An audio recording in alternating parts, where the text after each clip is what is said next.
તાલુકાના ઉમરલા દુમાલા વાઘપુરા સ્થિત ઝવેરનગર સોસાયટીના સ્થાનિકોએ વારંવાર સર્જાતી વીજ સમસ્યાને લઈ રાજપારડી જીબી કચેરી ખાતે હોબાળો મચાવી રજૂઆત કરી હતી। સ્થાનિકોના જણાવ્યા અનુસાર આશરે એક અઠવાડિયા પહેલા ઝવેરનગર સોસાયટીના ટ્રાન્સફોર્મર બળી જતા વીજ પુરવઠો ખોરવાઈ ગયો હતો। ત્યારબાદ તાત્કાલિક વ્યવસ્થા તરીકે બાજુમાં આવેલ સોમનાથ સોસાયટીમાંથી કનેક્શન આપીને વીજ પુરવઠો શરૂ કરવામાં આવ્યો હતો, પરંતુ ગઈકાલે તે ટ્રાન્સફોર્મરમાં ટેકનિકલ ખામી સર્જાતા ફરી ટ્રાન્સફોર્મર બળી જતા પાવર વધુ થઈ જતા ઝવેરનગર તેમજ સોમનાથ સોસાયટીના અનેક રહેવાસીઓના ઘરોમાં રહેલ ઇલેક્ટ્રોનિક ચીજવસ્તુઓને નુકસાન પહોંચ્યું હોવાનું સ્થાનિકોએ જણાવ્યું હતું। આ ઘટનાને લઈને સ્થાનિકોએ રાજપારડી જીબી કચેરીમાં લેખિત અરજી આપી હતી। જોકે તેમને જાણવા મળ્યું હતું કે અઠવાડિયા પહેલા ઝવેરનગરનો ટ્રાન્સફોર્મર બળી જવાની ઘટનાનો કચેરીમાં કોઈ સત્તાવાર ઉલ્લેખ જ નોંધાયો ન હતો। આ બાબતે સ્થાનિકોમાં દુમાલા વાઘપુરા ઉમરલા ખાતે કાર્યરત વીજ કર્મચારીઓ ઉપલી કચેરી અને અધિકારીઓને આ વિશે જાણ ન કરતા કર્મચારીઓ સામે ભારે રોષ જોવા મળ્યો હતો।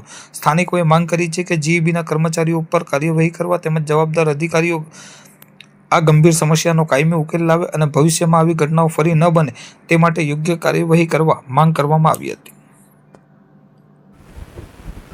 આજરોજ અમે રાજપારડીની અંદર જીબીની અંદર રજૂઆત કરવા માટે આવ્યા હતા। અમારે ઝવેરનગરની અંદર 8 દિવસ પહેલાં ટીસી ઉડી ગયું હતું અને લાઇટ અમારી જતી રહી। હવે અમારે ટીસી ઉડી ગયું એટલે બાજુની સોમનાથ સોસાયટીમાંથી અમને એ લોકોએ લૂપિંગ કરીને કનેક્શન લાઇટ ચાલુ કરી આપી। ત્યારબાદ અમે આ દિન સુધી એને કોઈ બીજો ટીસી અમારું મૂકી ગયા ન હતા।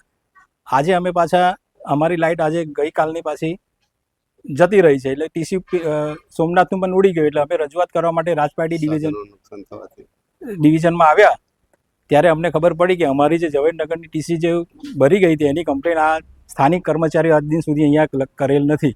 અને ગઈકાલની જ્યારે અમારી સોસાયટીમાં લાઇટ જતી રહી તેનાથી અમારે ઇલેક્ટ્રિક સાધનોને પણ ઘણું નુકસાન થયું અને અમારે એની રજૂઆત કરવા માટે આજે આવવું પડ્યું। ત્યારે આજે ખબર પડી કે અમારે સોસાયટીની જે ટીસી છે એની એ લોકોએ કમ્પ્લેન લખાઈ જ ન હતી અને બાજુની સોસાયટીમાંથી અમને કનેક્શન આપ્યું તે પણ ટીસી આજે ફૂંકાઈ ગઈ। તો અમે આ 2 દિવસથી હેરાન થયા અને અમારે ઇલેક્ટ્રિક સાધનો પણ નુકસાન થયું। તો એના માટે અમે આજ રોજ રાજપારડી ડિવિઝનમાં રજૂઆત કરવા માટે આવ્યા। તો અમારે સાહેબ તરફથી આશ્વાસન આપવામાં આવ્યું છે કે સાંજ સુધીમાં તમારી લાઇટ થઈ જશે અને તમારું ટીસી પણ ટૂંક સમયની અંદર મૂકી દઈશું।